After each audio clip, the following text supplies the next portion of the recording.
Hi friends, welcome to Varalakshmi Podarillu. అందరూ ఆరోగ్యంగా ఆనందంగా జీవించాలని మనస్ఫూర్తిగా కోరుకుంటున్నాను. కొత్తగా ఎవరైతే నా ఛానల్ చూస్తారో తప్పకుండా లైక్ చేయండి, షేర్ చేయండి, సబ్స్క్రైబ్ చేయండి. పక్కనున్న బెల్ ఐకాన్ నొక్కితే నేను పెట్టే ప్రతి వీడియో నోటిఫికేషన్ రూపంలో వస్తుంది. తప్పకుండా లైక్స్ ఇవ్వండి. అలాగే నా ఛానల్ వేరే వాళ్ళకి ఫార్వర్డ్ చేయండి. నాకెంతో సపోర్టింగ్ చేసిన వాళ్ళు. మీ లైక్సే నాకు శ్రీరామ రక్ష అని చెప్పాను కదండి. ఈరోజు మనం కమ్మనైన పొనగంటి పప్పు, అలాగే పనియారం, మామిడికాయ రసం చేసుకుందాం. మీలో ఎంతమందికి పనియారం అంటే తెలుసో నా కామెంట్ సెక్షన్లో తప్పకుండా తెలియజేయండి. చూడండి, పూజ చేసుకున్నాను. తులసమ్మ దగ్గర కూడా దీపం పెట్టాను. ఇంట్లో కూడా పూజ చేసుకొని ఈరోజు వేడి వేడి పనియారం. నా పూజ ఏంటో చూసేద్దామా? చూడండి, ఈ విధంగా బిల్వపత్రాలతో పూజ చేసుకొని చక్కగా దేవుడికి మనస్ఫూర్తిగా పూజ చేసుకున్నాను. ఇప్పుడు మనము టిఫిన్ ఏంటో చూసేద్దామా? ఈరోజు మా ఇంట్లో పనియారం అండి. మీ ఇంట్లో ఏం టిఫిన్ నా కామెంట్ బాక్స్లో తప్పకుండా తెలియజేయండి. రండి, కిచెన్లోకి వెళ్ళిపోదాం. హాయ్ ఫ్రెండ్స్, నమస్తే. Welcome to Varalakshmi Podarillu. అందరూ ఆరోగ్యంగా ఆనందంగా జీవించాలని మనస్ఫూర్తిగా కోరుకుంటున్నాను. కొత్తగా ఎవరైతే నా ఛానల్ చూస్తారో తప్పకుండా లైక్ చేయండి, అలాగే షేర్ చేయండి, సబ్స్క్రైబ్ చేసుకోండి. పక్కనున్న బెల్ ఐకాన్ నొక్కితే నేను పెట్టే ప్రతి వీడియో నోటిఫికేషన్ రూపంలో వస్తుంది. Welcome to daily vlogs. ఈ నా ఛానల్లో డైలీ వ్లాగ్స్ చేస్తుంటానండి. అలాగే డివోషనల్, అలాగే కుకింగ్, ట్రావెలింగ్, గార్డెనింగ్, నా ఇంట్లో ఉండే ప్రతి ఒక్క టైలరింగ్, ప్రతి ఒక్క బ్యూటీ టిప్స్, అలాగే మంచి మంచి వంటలు, సీజనల్, ఏ సీజన్కి తగ్గట్టు ఆ సీజనల్ వంటలు, పచ్చళ్ళు, తదితర ఎక్స్ట్రా వెరైటీస్ వంటకాలు చేస్తుంటున్నారు. మీకు ఎవరికైనా నచ్చినట్టయితే తప్పకుండా లైక్ చేసి సబ్స్క్రైబ్ చేసుకోండి. మీకు ఎన్నోసార్లు చెప్పాను, మీ లైక్సే నాకు శ్రీరామ రక్ష అని. చాలా మంది చూస్తున్నారు కానీ లైక్స్ ఇవ్వడం లేదు. తప్పకుండా లైక్స్ చేయండి. అలాగే మీరందరూ తప్పకుండా నా ఛానల్ని వేరే వాళ్ళకి ఫార్వర్డ్ చేయండి. ఈరోజు మనము పనియారం. మీలో ఎంతమందికి పనియారం అంటే తెలుసు? మేము పొంగనాలు అంటాం. మా ఫ్రెండ్ ఒక ఆమె తను పనియారం, మేము పొంగనాలంటే తను పనియారం అని అన్నది. పనియారం అనేది మీలో ఎంతమందికి తెలుసో నాకు కామెంట్ సెక్షన్లో తప్పకుండా తెలియజేయండి. Welcome to daily blogs. ఈరోజు డైలీ బ్లాగ్స్లో మనము పనియారం ప్లస్ టిఫిన్గా చేసుకొని మధ్యాహ్నానికి కమ్మనైన పొనగంటి పప్పు చేసుకుందాం. మన ఛానల్లో పప్పు రెసిపీస్ చాలా తక్కువగా ఉన్నాయి కదా. కందిపప్పుతోనే కమ్మనైన పొనగంటి పప్పు. పొనగంటి చాలా మంచిదండి. విటమిన్ సి, కాల్షియం, మినరల్స్, అలాగే కళ్ళకు చాలా మంచిది. మనం రెగ్యులర్గా పొనగంటి కూరలు తీసుకుంటే కళ్ళద్దాలు పెట్టుకునే అవసరం కూడా లేదంట. చిన్నపిల్లలకు చిన్నప్పటి నుంచే పొనగంటిని తినే అలవాటు చేయండి, సరేనా? ఇప్పుడు మనం వీడియోలోకి వెళ్ళిపోదామా? వేడి వేడి పొంగనాలు పనియారం ఎలా చేసుకుందామో రండి వీడియోలో చూసేద్దాం. ఇప్పుడు ఇది వచ్చేసి దోశ బ్యాటర్ అండి. మనము దోశ బ్యాటర్ ఒకసారి పిండి పట్టేసుకుంటే ఈ దోశ బ్యాటర్తోని ఊతప్ప వేసుకోవచ్చు, దోశ వేసుకోవచ్చు, అలాగే పనియారం అంటే పొంగనాలు వేసుకోవచ్చు అండి. ఇది దోశ బ్యాటర్లో నేను ఉప్పు కలిపాను. కొద్దిగా ఉప్పు కలిపిన తర్వాత వీటికి కావాల్సిన ఇంగ్రీడియంట్స్ చూసేద్దాం. సన్నగా తరిగి పెట్టుకున్న ఉల్లిపాయలను వేసుకోవచ్చు, నానబెట్టుకున్న శనగపప్పు కూడా వేసుకోవచ్చు. నేను ఇవాళ వేయటం లేదు. అలాగే కరివేపాకు, కొత్తిమీర ఇవి వేసేసి బాగా కలుపుకుందామండి ఇలాగా. ఇప్పుడు ఈ పిండిలో తాలింపు వేసుకోవాలి. స్టవ్ మీద ఆయిల్ పెట్టాను, చూపిస్తాను మీకు. బాగా కలిపేసుకొని ఇక్కడ చూడండి, చిన్న బాండి పెట్టుకొని అందులో 1 టేబుల్ స్పూను ఆయిల్ వేసాను. తర్వాత తాలింపు గింజలు నేను ఇలాగా కలిపి పెట్టుకుంటాను. మీకు తెలుసు కదండి, జీలకర్ర, ఆవాలు, అలాగే మినపప్పు, శనగపప్పు లేదండి, ఓన్లీ మినపప్పు వేసాను. ఇవి తాలింపు గింజలు వేసి చిట్టపెట్టమన్న తర్వాత దీంట్లో ఎండుమిర్చి కూడా వేసుకోవచ్చు. పచ్చిమిర్చి వేసాను కదా, అందుకోసానికి ఎండుమిర్చి వేయలేదు. పసుపు వేసుకుందాం. తాలింపులో కొద్దిగా పసుపు వేసుకొని ఈ పిండిలో పోసేసుకుందాం. చూడండి, పిండిలో పోసుకోవడం వల్ల పిండి చాలా టేస్టీగా, అలాగే ఇవి కలర్ఫుల్గా కనిపిస్తాయి. బాగా కలిపేసుకుందామండి. ఇలాగా ఉల్లిపాయలు, పచ్చిమిర్చి వేసుకోవడం వల్ల, ఉప్పు వేసుకోవడం వల్ల ఉత్తవైనా తినొచ్చు. నేను నిన్న దోశ వేసుకున్నాను కదా, చట్నీ చేశాను. అలాగే కొత్త ఆవకాయ పచ్చడి ఉంది, ఆవకాయని పెట్టుకొని తినేద్దాం. ఇప్పుడు పొంగనాల పెన్నం ఇక్కడ పెట్టేసుకున్నానండి. ఇప్పుడు ఇందులోకి ఆయిల్ వేసేసుకుందాం. అన్ని గుంటలలో ఇలాగా ఆయిల్ వేసేసుకొని చక్కగా పనియారం పొంగనాలు చేసేసుకుందాం. చాలా బాగుంటాయి. పిల్లలకి బాక్స్ కూడా పెట్టియచ్చండి. స్కూల్కి వెళ్ళేటప్పుడు చాలా టేస్టీగా బాగుంటాయి. గుంట పొంగనాలు అంటారు. మా రాయలసీమలో చాలా ఇష్టంగా తింటారండి. పిల్లలు పెద్దలు ఎంతో ఇష్టంగా ఈ పొంగనాలను తింటూ ఉంటారు. మీలో ఎంతమందికి పొంగనాలను పనియారం అంటారో నా కామెంట్ సెక్షన్లో తప్పకుండా తెలియజేయండి. ఓకేనా? ఇప్పుడు ఇవన్నీ ఉడికినాక మూత పెట్టేసుకొని వీటిని ఉడికించుకుందాం. నా ఛానల్ అందరు చూస్తున్నారు, తప్పకుండా లైక్స్ ఇవ్వండి, అలాగే ఫార్వర్డ్ చేయండి. చాలామంది చూస్తున్నారు కానీ ఎవ్వరు లైక్స్ ఇవ్వటం లేదు. చూసిన ప్రతి ఒక్కరు మీరు చేసే మంచి పని ఏంటంటే నాకు లైక్స్ ఇవ్వడమే. మీ లైక్సే నాకు శ్రీరామ రక్ష అని చెప్పాను కదండి. తప్పకుండా నన్ను ఆదరిస్తారని అనుకుంటున్నాను. ఇప్పుడు మూత పెట్టేసుకొని ఉడికించుకుందాం. ఏమో తిప్పేసుకుందాం రండి, సిమ్లో పెట్టేసుకుందాం. ఒకవేళ ఫస్ట్ వాయి అయితే కొద్దిగా అతుకపోతుంది, కొద్దిగా ఆయిల్ ఎక్కువ వేసుకుంటే సరిపోతుంది. పైన ఆయిల్ వేయాలండి, ఫస్ట్ వాయి కదా. మనకి ఎవరికైనా అంతే సరే, ఫస్ట్ దోశలు కానీ ఇవి కానీ, ఇది కొత్త పెన్నం అండి, ఇది రెండోసారి నేను చేయడము. ఇంతకుముందు వేరే ఉండే, అది సరిగా రావటం లేదని చెప్పేసి తీసుకున్నాను అన్నట్టు. ఇవన్నీ చిన్నగా చాకుతోని తీసేసుకోవాలి. ఇలాగ తిప్పటోన్ చేసుకుంటే రెండు వైపులా బాగా కాల్చుకోవాలి. చాలా క్రిస్పీగా సాఫ్ట్గా కరకరలాడుతూ చాలా బాగుంటాయి పొంగనాలు. పిల్లలు అయితే ఎన్ని తింటారో ఇష్టంగా తెలుసా అండి, చాలా బాగుంటాయి. రోజు అన్నమే కాకుండా ఇలాగా పిల్లలకి బాక్స్లో కూడా పెట్టియచ్చు, చక్కగా ఉంటాయి. మధ్యాహ్నానికి కూడా దోశకు బదులు, దోశ అయితే అంత మెత్తగా అయిపోతుంది కదా, దోశకు బదులు ఇలాగ పనియారం చేసి పెట్టండి. మీ పిల్లలు అసలు మిగిల్చకుండా బాక్స్ తీసుకొని వస్తారు. ఓకేనా? ఇవన్నీ మనం తిప్పేంత వరకు వెయిట్ చేద్దామండి.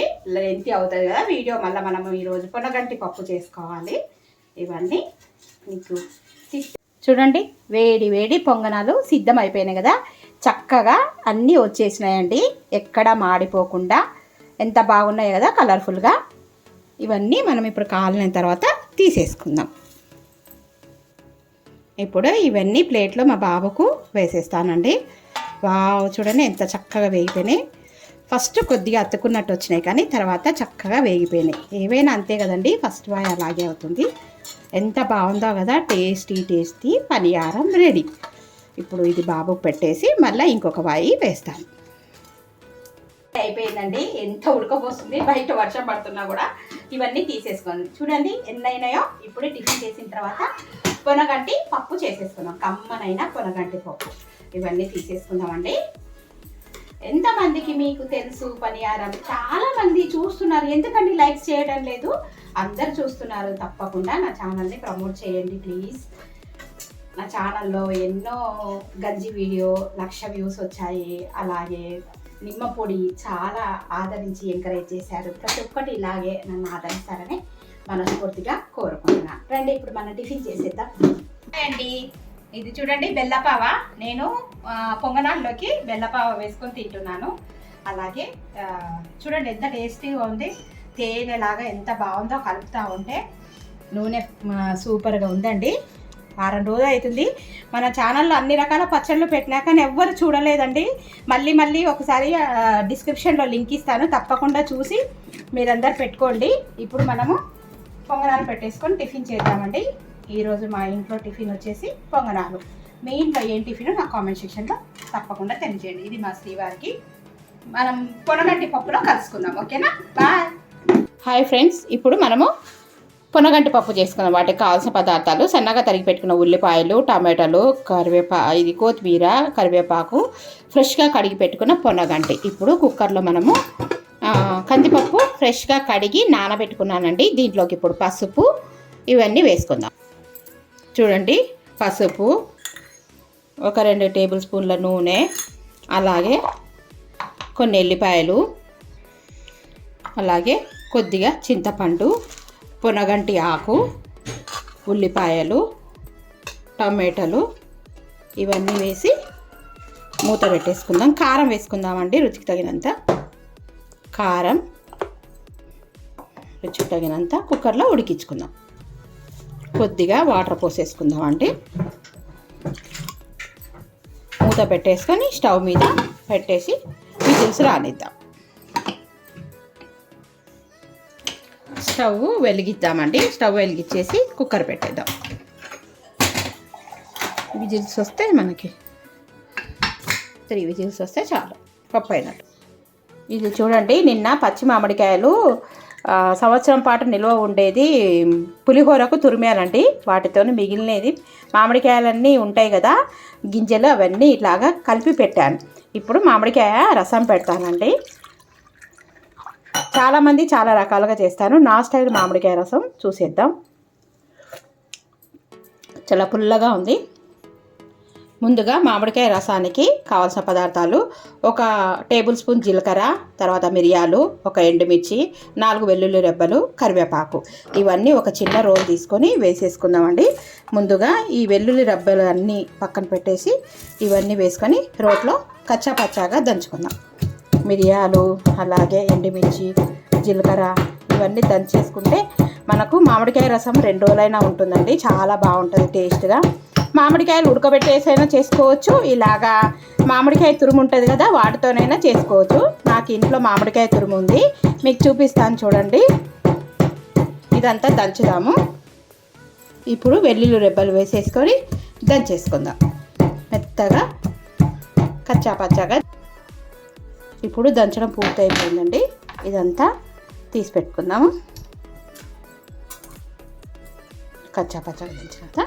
ఇప్పుడు మీకు తురుము చూపిస్తాను, మామిడికాయ తురుము. ఇలాగ తురుము పెట్టుకుంటే మనం పులిహోర చేసుకోవచ్చు, చారు చేసుకోవచ్చు, పచ్చడి చేసుకోవచ్చు అండి. ఫ్రెండ్స్, ఇది చూడండి మామిడి తురుము ఈ సంవత్సరం పెట్టుకున్నదండి. ఎంత ఫ్రెష్గా ఉందో. ఇప్పుడు ఈ తురుముతోనే నేను మామిడికాయ చారు చేసుకోబోతున్నాను. మీకు చెప్పాను కదండి, మామిడికాయలు తురిమినప్పుడు వచ్చినది మామిడికాయలన్నిటిని పిండిన ఇది లిక్విడ్ పుల్లగా ఉంది. ఇప్పుడు దీంతో రసం పెట్టేసుకుందాం. ఫ్రెండ్స్, స్టవ్ మీద ఒక ప్యాన్ పెట్టుకొని అందులో ఆయిల్ వేసి కొద్దిగా ఎండుమిర్చి, అలాగే ఆవాలు, జీలకర్ర, తర్వాత వచ్చేసి వెల్లుల్లి దంచి పెట్టుకున్న వెల్లుల్లి, కరివేపాకు ఇవన్నీ వేసి కొద్దిగా వేయించుకుందాం. చూడండి ఫ్రెండ్స్, ఇవన్నీ వేయించుకుందాం. కొద్దిగా దూరగా వేగిన తర్వాత పసుపు వేసుకుందాం.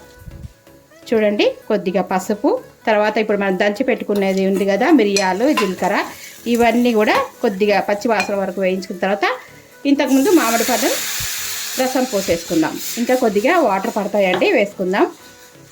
ఇక్కడ చూడండి పప్పుకు విజిల్ వస్తుంది. ఇప్పుడు ఒక విజిల్ అయింది. ఇలాగా తురుము చేసి పెట్టుకుంటే మనం ఎప్పుడు కావాలంటే అప్పుడు మామిడికాయ రసం చేసుకోవచ్చు, మామిడికాయ పులిహోర చేసుకోవచ్చు, అలాగే పప్పు చేసుకోవచ్చు, అన్నీ చేసుకోవచ్చు అండి. లాస్ట్ ఇయర్ నేను చేశాను. ఈ ఇయర్ నాకు ఫీవరిష్గా ఉంటే మా వాళ్ళు తురిమేసినారండి, వీడియో చేయలేదు. కొద్దిగా ఉప్పు వేసుకుందాము, అలాగే టేస్ట్ సరిపడా బెల్లం వేసుకుందాం. ఇక చూడండి, ఇది 2వ విజిల్. పప్పుకి పెద్ద టీ స్పూను బెల్లం వేసుకుందామండి. ఎందుకంటే పుల్లగా ఉంటుంది కదా, బెల్లం వేసుకుంటే కమ్మగా ఉంటుంది. ఆరోగ్యానికి కూడా ఈ మామిడికాయ రసం చాలా మంచిది. మీలో ఎంతమందికి మామిడికాయ రసం ఇష్టమో నాకు కామెంట్ సెక్షన్లో తప్పకుండా తెలియజేయండి.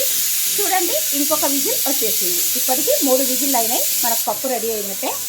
చాలా సింపుల్గా చేసేసుకోవచ్చు. ఎప్పుడు కావాలంటే అప్పుడు తురుము ఉందండి. మామిడికాయలు కూడా పప్పుకు నేను చేశానండి. లాస్ట్ ఇయర్ చేసింది ఇంకా ఉందని ఈ ఇయర్ తెచ్చుకోలేదు. మామిడికాయలు పచ్చడికి తెచ్చుకున్నాం, కానీ పప్పు కోసము ఆ తురుము కోసం తెచ్చుకునేది నాకు ఫీవర్ వచ్చింటే మా వారు వచ్చేసి తురిమేసి పెట్టేశారండి. అవి మళ్ళీ మెత్తగా అయిపోతున్నాయని చెప్పేసి ఇప్పుడు చారు టేస్ట్ చేద్దామా మనము. రసం, మామిడికాయ రసం మిరియాలు వేసింది.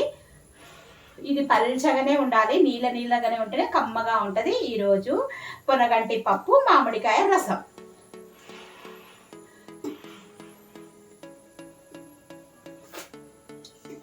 అద్భుతంగా ఉందండి. ఎంత బాగుందో తెలుసా. తీయగా, పుల్లగా, కారంగా, కమ్మగా అద్దరిపోతుంది. మంచిగా జీర్ణశక్తి కూడా బాగా వస్తుందండి. ఇంకా కొద్దిగా మరిగినాక స్టవ్ ఆఫ్ చేద్దాము. తర్వాత పప్పు వేసుకొని తాలింపు పెట్టుకుందాం. ఓకేనా? మూత పెట్టేసుకున్నాం. ఇక్కడ రాఖీ గడికి అన్నం పెట్టాను స్టవ్ మీద. సిమ్లో ఒక మరుగు ఒక పొంగు రానిద్దాం. ఓకే. మామిడికాయతోని రసం ఎంతమందికి తెలుసో నాకు కామెంట్ బాక్స్లో తప్పకుండా తెలియచేయండి. చాలామంది చూస్తున్నారు, లైక్స్ ఇవ్వడం లేదు. తప్పకుండా లైక్స్ ఇవ్వండి. మీ లైక్సే నాకు శ్రీరామ రక్ష. ఒక్కొక్కరికైతే అసలు ఏమీ బాగుండదు. అసలు యూట్యూబ్లో చాలా మందిని చూస్తున్నాను, చాలా ఛానల్స్ ఉన్నాయి, వాళ్ళకైతే లక్షల్లో వ్యూస్ వస్తున్నాయి. ఎలా వ్యూస్ వస్తున్నాయో నాకు అర్థం అవ్వటం లేదు. ఇంత చక్కగా ఇంత బాగా చేసి పెట్టినా కూడా చూడటం లేదు. చాలా బాధగా ఉంది. నాకు మోటివేషన్గా ఉంటుంది. తప్పకుండా మీరందరూ లైక్స్ ఇచ్చిన వాళ్ళు తప్పకుండా మీ పేరు మెన్షన్ చేయండి. ప్లీజ్ సపోర్ట్ చేయండి. మీకు ఎలాంటి వంటలు కావాలో నాకు కామెంట్ సెక్షన్లో తెలియజేస్తే తప్పకుండా పెట్టడానికి ప్రయత్నిస్తాను. కొద్దిగా కొత్తిమీర వేసుకుందామండి. ఇప్పుడు కొత్తిమీర వేసేసుకొని ఒక్కసారి పొంగు రానిచ్చి స్టవ్ ఆఫ్ చేసేసుకుంటే రసం రెడీ అయిందండి. ఎంత బాగుందో కదా మామిడికాయ రసము.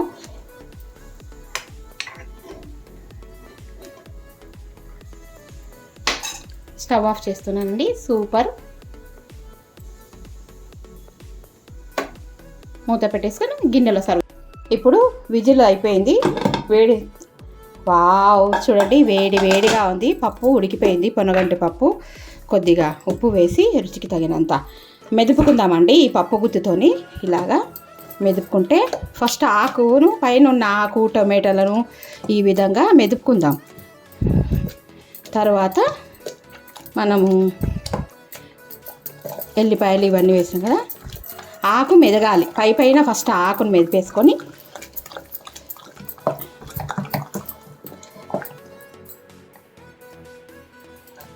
పప్పు మొత్తం ఎనిపేసుకున్నామండి. ఈ పొనగంటి కందిపప్పుతో చేసుకోవచ్చు, అలాగే పెసరపప్పుతో చేసుకోవచ్చు, పొడి కూర చేసుకోవచ్చు. చాలా బాగుంటుందండి. ఇప్పుడు తాలింపు పెట్టుకుందాం పప్పుకి. ఇప్పుడు పప్పుకు తాలింపు పెట్టిందని స్టవ్ మీద ఒక చిన్న మూకుడు పెట్టేసుకొని అందులో ఆయిల్ వేసేసాను. ఫస్ట్ ఎల్లిపాయలు వేసుకున్నాం, తర్వాత ఎండుమిర్చి వేసుకున్నాం, తర్వాత తాలింపు గింజలండి చిటపటమన్న తర్వాత కరివేపాకు వేసుకుందాం. చాలా కమ్మగా ఉంటుందండి పప్పుకు తాలింపు. ఇవన్నీ వేగనిద్దాము. కొద్దిగా వేగిన తర్వాత చూడండి ఎర్రగా వేగాలి. ఇలాగ ఎండుమిర్చి మాడితేనే పప్పు టేస్ట్గా ఉంటుంది. ఈ ఎల్లిపాయలన్నీ చూడండి కలర్ మారాలి, ఎర్రగా మారితే బాగుంటుంది. ఇప్పుడు పప్పులో వేసేసుకుందాం. కొద్దిగా మెంతపిండి కానీ ఇంగువ కానీ వేసుకుందామండి. పప్పులో చాలా కమ్మటి టేస్ట్ ఉంటుంది. పోపులో ఎంతమంది మెంతిపిండి వేసుకుంటారు. ఇలాగ మెంతిపిండి వేసుకోవడం వల్ల షుగర్ అనేది ఉండదు, పప్పు చెడిపోకుండా ఉంటుంది, అలాగే కమ్మగా ఉంటుందండి. స్టవ్ ఆఫ్ చేస్తున్నాను. అలాగే ఇంగువ వేసుకుందాం కొద్దిగా. చాలా బాగుంటుంది. ఎంత మంచి ఫ్లేవర్ వస్తుందో తెలుసా తాలింపు. ఇప్పుడు పప్పులో పోసేసుకుందాం. పప్పు మూత తీసేసుకొని మూత పెట్టేసుకొని తర్వాత కలిపేద్దామండి. పప్పు కలిపేస్తున్నామండి. కమ్మటి వాసన వస్తుంది. తాలింపు అదిరిపోయింది కదా చూడండి, చాలా కమ్మగా ఉంది పప్పు. ఇప్పుడు అంటే ఈరోజు మా ఇంట్లో పప్పు అలాగే మామిడికాయ రసం, పొన్నగంటి పప్పు మామిడికాయ రసం అండి. వీడియో నచ్చినట్టయితే లైక్ చేయండి, షేర్ చేయండి, కామెంట్ పెట్టండి, సబ్స్క్రైబ్ చేసుకోండి. Thank you for watching. Thank you for your time. మరో మంచి వీడియోతోనే మీ ముందుంటాను. బాయ్.